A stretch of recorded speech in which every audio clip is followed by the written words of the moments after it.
La primera vez que oí hablar de la Ilustración liberal fue por la radio allá por el invierno de 1999. Lo contaba Federico Jiménez Los Santos en La Linterna, el programa que por aquel entonces presentaba en la cadena COPE. Iba a ser una revista hecha por liberales para liberales, un proyecto único en su especie. ¿Y qué liberales? Los Santos, Montaner, Vargas Llosa, Marco. Y hasta un tal Javier Rubio del que yo no tenía noticia pero que escribía con pausa, como a caladas largas de una pipa. Mucho antes de lo que pensaba, Javier Rubio dejaría de ser un tal y empezaría a ser el jefe, mi jefe, que es lo que sigue siendo hoy. Por lo demás, sigue escribiendo tan lenta y elegantemente como hace 10 años. La Ilustración sería una revista, de pensamiento diferente, una revista única en su especie que saldría cada 2 o 3 meses y que tendría su propio sitio web. Casi nada. Hoy esto nos parece la mar de normal, pero en aquel entonces no era así. En 1999 Internet era aún una rareza. Y eso de ser liberal, una excentricidad propia de unos pocos universitarios que escuchaban a Jiménez Los Santos, o que acudían a las clases que Huerta de Soto daba a las tantas de la noche en la Complutense. Decirse liberal en la España de los 90 era, en resumidas cuentas, el pasaporte ideal para que nadie te tomase en serio. ¿Liberal?, preguntaban con sonrisilla maligna, ¿de los de Cánovas o de los de Sagasta? Cánovas era conservador, y Sagasta. Bueno, pues eso. A mí, eso me daba igual. Así que al día siguiente me puse a buscar como un loco la revista por varios kioscos de Madrid. Ningún kiosquero la tenía y, lo peor, ninguno había oído siquiera hablar de ella. Increíble, me dije, ¿cómo es posible que esta gente que se pasa el día rodeada de papel no escuche La Linterna por la noche? Al final, no recuerdo bien dónde pero seguro que fue en Madrid, encontré el primer ejemplar, 1100 pesetas me costó, y por bien pagadas las di. Porque no dejé un solo artículo sin leer, algunos incluso los leí 2 veces, para amortizar el gasto, que, antes de la llegada del euro, 1000 pesetas daban para mucho. Lo primero que me gustó de la Ilustración fue ese combinado extraño de libro y revista, de perpetuidad literaria y de lectura fugaz que, por fortuna, sigue manteniendo.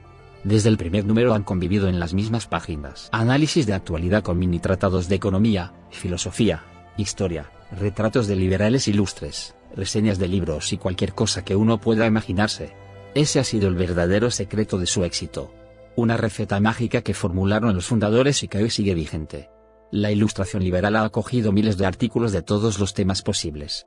Aquí, por ejemplo, me convertí en un amigo convencido de Israel gracias a un pequeño texto de David Horowitz que me abrió la puerta a otras lecturas y los ojos a una realidad que había estado ignorando durante mucho tiempo.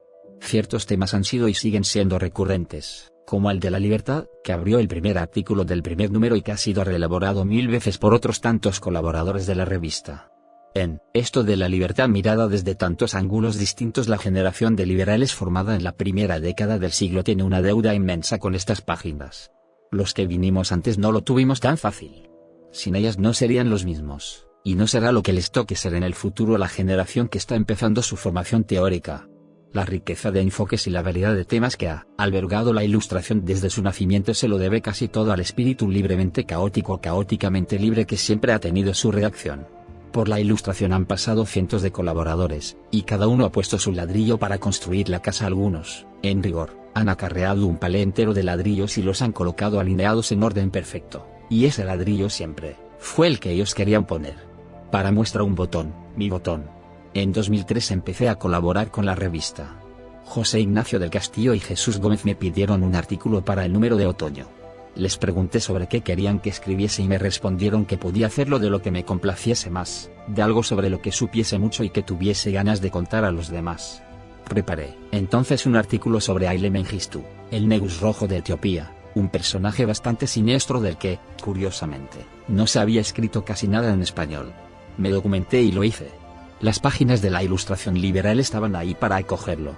Eso es sentirse en casa, en mi casa, en la casa de los liberales. Esta mi pequeña historia podría ser amplificada muchas veces por otros colaboradores que han ido enriqueciendo la revista al más liberal de los modos, buscando la propia satisfacción, que es, aproximadamente, lo mismo que satisfacer a los lectores y hacer lo propio con el editor de la revista. Entre escritores, un modo semejante de trabajar tiene por fuerza que funcionar. Y funciona. La variedad infinita de la Ilustración se debe a un principio tan elemental como, liberal, la iniciativa personal, el querer hacer algo y hacerlo, sin cortapisas ni directrices. Mario Noya, el actual redactor jefe de la revista, lo sabe y lo propicia porque conoce de primera mano sus buenos frutos. Esa libertad de elegir no ha entrado en conflicto con el hecho de que la Ilustración siempre haya sido una revista periódica y atada a su tiempo. En 10 años no hemos dejado ni un solo tema de actualidad sin atender. No se nos escapó el 11S, ni la guerra de Irak, ni el 11M, al que dedicamos un número entero tapizado por 2 bandas negras que hablaban por sí solas, ni las sucesivas citas electorales ni nada de nada. Los materiales reunidos en la revista serían una buena base para historiar la primera década del siglo XXI con conocimiento de causa y sentido común. Y tan seguro estoy de lo que digo que yo mismo utilizo viejos artículos de la revista cuando quiero revisar algún acontecimiento del pasado reciente, ya sea la crisis económica alemana del año 2000 o el ascenso y consolidación de Hugo Chávez en Venezuela. En la Ilustración hay referencias, trabajos monográficos, artículos cortos de todo lo que ha pasado en los últimos 10 años, y, a diferencia de lo que sucede con otras revistas de pensamiento, para encontrarlos no hay que pasar frustrantes horas en la hemeroteca, todo está a la distancia de un clic.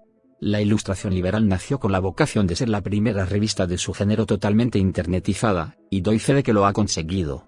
Gracias a la voluntad de querer estar en línea, que eso cuenta, y mucho, y a los buenos oficios de Daniel Rodríguez Herrera, liberal, informático y trabajador infatigable, no necesariamente en ese orden. Puede a primera vista parecer algo sin demasiada importancia, pero el hecho de disponer inmediata y gratuitamente de un fondo documental semejante hace de nuestra revista algo muy especial y bastante anómalo en el sector.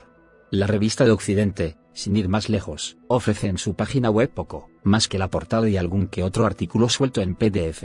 Haber convertido la Ilustración en un medio de pensamiento que aprovecha a fondo Internet es uno de los mayores aciertos de estos 10 años y 40 números, 39 de los cuales están a disposición de los lectores de todo el mundo por la cantidad de 0 euros. Los fundadores pretendieron llegar al mayor número de personas posible, de lo que estoy seguro es de que nunca pensaron que fuesen tantas ni de tantos sitios diferentes. La Ilustración quiso ser desde sus inicios una revista española y americana, hispana en suma, y, por una vez, la cosa no se quedó en fabulosos planes peleados después con la realidad. Contar con un medio liberal que sirva por igual a los hispanos de ambos hemisferios, del norte y del sur, de Europa y de América, era un viejo sueño muchas veces truncado, ya por la distancia, ya porque la hispanidad es algo tan amplio que se antoja difícil tomarlo como un todo. La Ilustración, todo humildad, todo escasez de recursos, lo ha logrado.